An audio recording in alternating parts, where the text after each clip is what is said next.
Walang kasinungalingan, serbisyong totoo lang.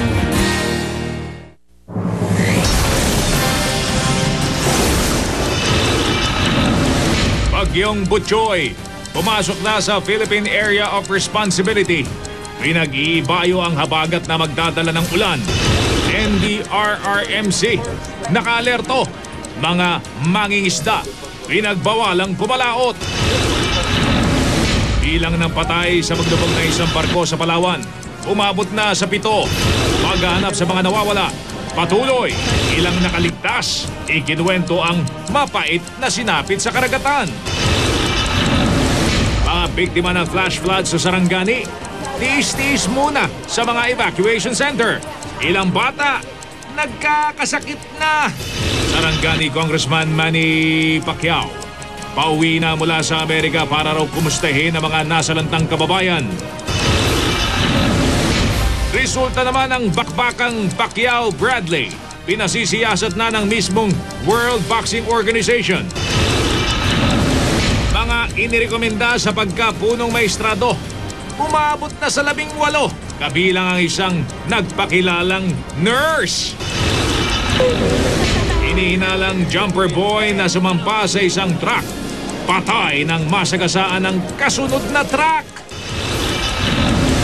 Sa California, lalaking tumatawid sa kalsada, na hit and run, nakaligtas.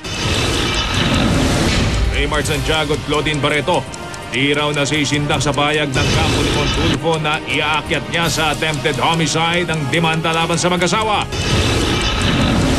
At 24 oras, finalist sa prestiyosong Monte Carlo Television Festival. Nag-iisang news program sa Pilipinas na nominado.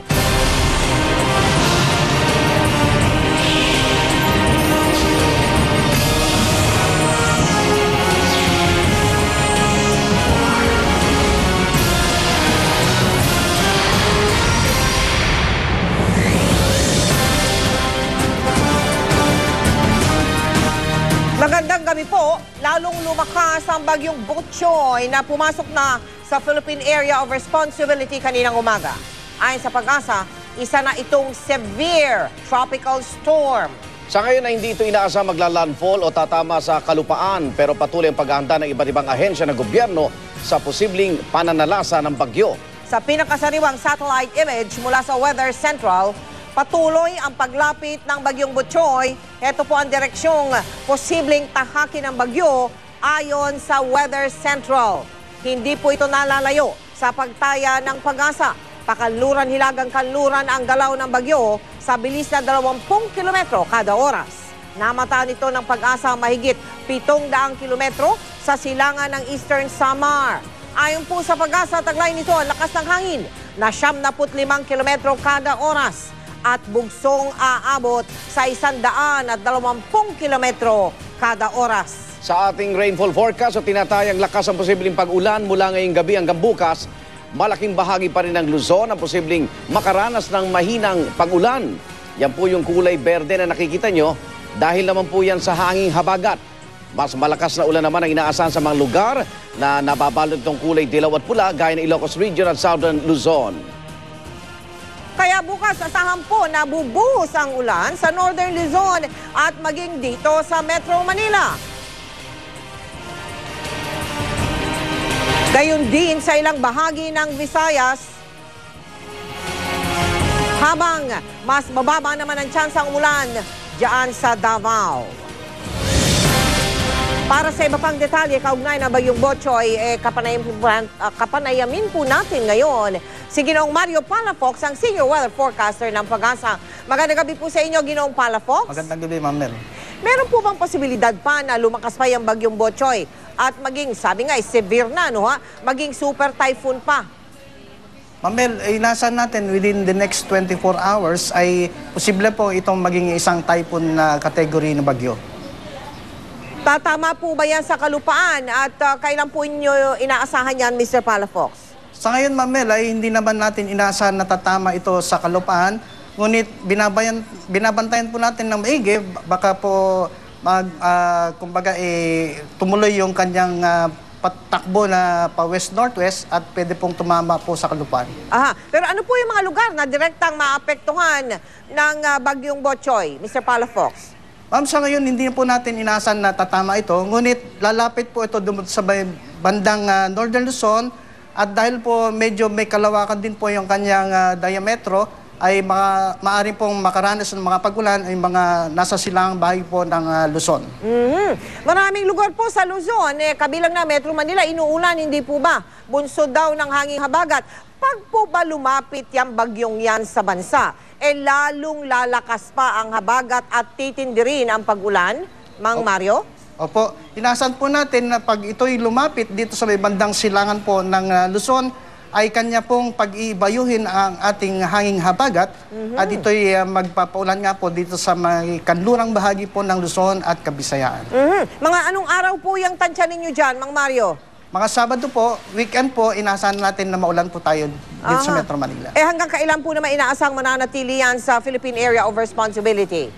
Inaasahan po natin na kung magpapatuloy po ang kanyang pagkilos, ay sa Martes po ay inaasahan natin na ito'y makakalabas na po ng ating area of responsibility. Maraming salamat po sa inyo, Ginoong Mario Palafox, ang Senior Weather Forecaster ng Pag-asa. Umabot na sa 8 ang bilang ng mga nasawi sa paglubog ng barkong MV Josil 2 sa Palawan. Ang ilan sa mahigit 50 nakaligtas ginagamot na ngayon sa ospital. Ang mapait na sinapit sa karagatan, ikinuwento ng ilang nakaligtas mula sa El Nido, Palawan. Nakatutok live si Emil Sumangil. Emil! Igan patuloy na nilalapatan ng Lunas sa Northern Palawan Hospital ang 60 mga nakaligtas sa paglubog ng MV Josil 2 dito sa El Nido, Palawan.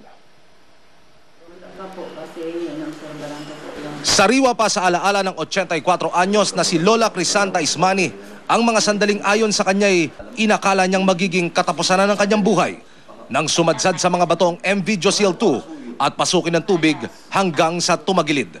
Kahit hirap nang maglakad si Lola Crisanta, nagpasya na raw siyang lumundag sa dagat. Sabi ko, hindi ako marunong maglangoy, hindi ako tatalo. Opo. Sabi ni Gingging, talo na Lola, talo na.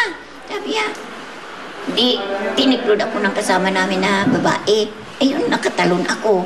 Yun, doon na, hindi ko na alam. Ang mga sugat sa mukha, braso at likuran ni Lola Crisanta, marka raw ng paghampas niya sa bato, dulot ng mga naglalakihang alon. Ang life jacket ko, nagtihaya ako. Oo. Yun lang, nagtihaya lang ako. Malakas ang balod nga nagtupa sa akin. Sandaling nawalay sa kanyang tabi ang kanyang apo. Panalangin daw ang tanging naging sandata niya noong mga oras na iyon. Panginoon ko, tulungan mo ako. Kung gusto mo nga, dito mo ako katapusan ko. Pasalamatan ko. Basta gusto mo, Panginoon. Kung gusto mo, iligtas mo ako, Panginoon. Yun ang ano ko. Panginoon talaga. Sabi ko, Panginoon. Inanod sa kalapit na isla si Lola Crisanta at doon na sila nagkita ng kanyang apo. Pero ang 21 kalabaw na ibebenta niya sana sa Maynila, kasamang lumubog ng barko. Kung pwede lang, mabayaran nila kami. Dahil yung mga hayop na yan, nakargada namin. May mga utang din kami dyan nga pinamili namin sa mga hayop na yan na ginakarga namin. Grabe po ang kaba ko kasi baka siya, nasama dun sa mga missing kasi matanda na siya. Ang 64 anyos na si Lola Nena Castillo, hindi rin daw makakalimutan ng malakas na tunog na nagmula-mula sa makina ng barko bago ito lumubog. Parang pumasok na yung tubig, butas na siguro ang butas na yung bato na yun.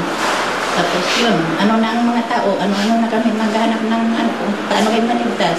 Hindi raw siya binitiwan ng dalawa niyang anak, sinubok ang kanilang katatagan at sa awa raw ng Diyos, lahat sila'y ligtas. Yung alon, di, malapit na sana kami sa batuhan na yun. Dumating yung alon na malaki, tinampas kami ng alon, balik na nagkariwalay kami mag-ina. Akala ko nga, mamatay na agad din.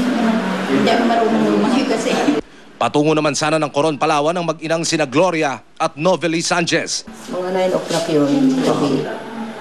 Tapos yung nakatay yung mag-ina. Yun na, nasadsada kami sa Bangura. Saka yung ang bato tumama na yun sa Josil. Kaya pumasok na lahat ang tubig. Kaya nagpanik na lahat ng mga tao. Gaya ng ibang biktima, maliit man daw ang tsansa sa sitwasyon na iyon na sila'y mabuhay pa. Nagpakatatag daw sila. Nung tumalo na po kami, basta pag nung tumaas, kami na, palutang kami, panalangin. Pag bumaba kami, panalangin pa rin na makaligtas lang. Yan nga po sa awa ng Diyos, nakaligtas kami. Si Norma patungo naman ng Maynila pero naunsyami ang kanyang plano na mamasukan bilang kasambahay. Nagpa siya ang kanyang pamilya na huwag nang paluwasin si Norma na para sa kanila'y ikalawang buhay na ng dalaga. Tumalo na po sila, tumalon din po ako. Marunong ka ba lumangoy? Hindi po. Ay, paano mo nailigtas? Sa alon lang po, nagano yung alon, tapos kumapit po ako sa bato.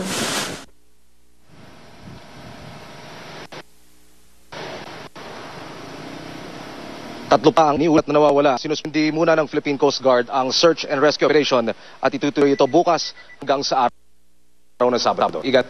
Maraming salamat, Emil Sumangil.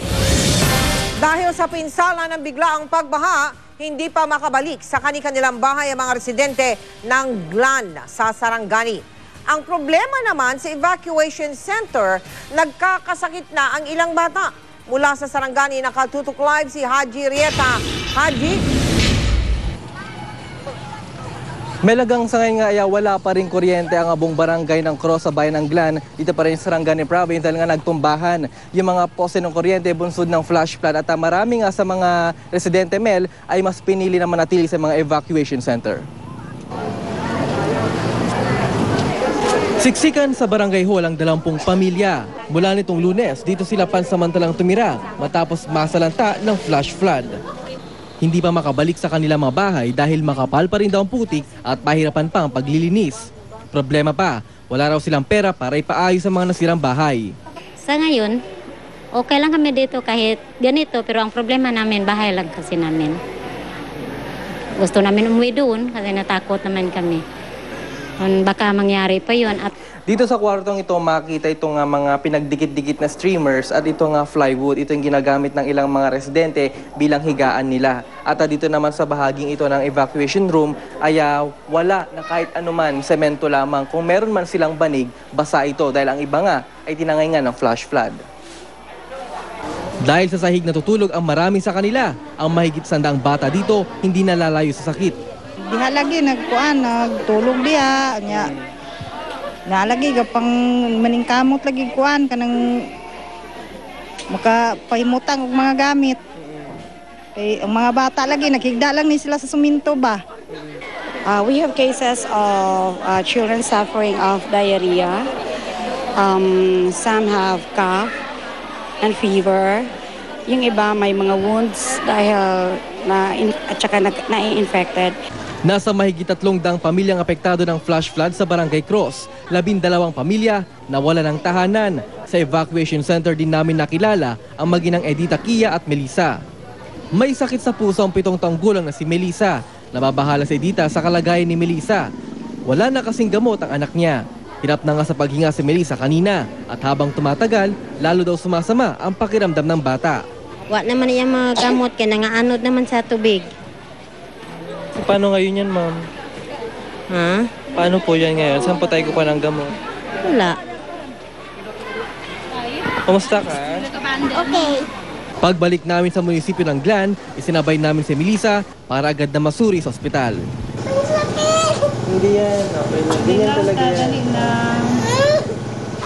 Mel, bukas na katakdangang dumating dito ang GMA Kapuso Foundation upang bigay naman ng tulong sa mga apektadong pamilya. No? At inaasahan nga no, ng mga apektadong pamilya ang kailangan nila kasi ng mga gamit na pangtulog, mga banig dahil nga nabasangan ng flash flood. Samantala kanina, Mel, ay nagbigay na itong local government unit ng Glan ng dagdag na pagkain at mga damit sa mga nasalantang pamilya, Mel. Maraming salamat sa iyo, Haji Rieta.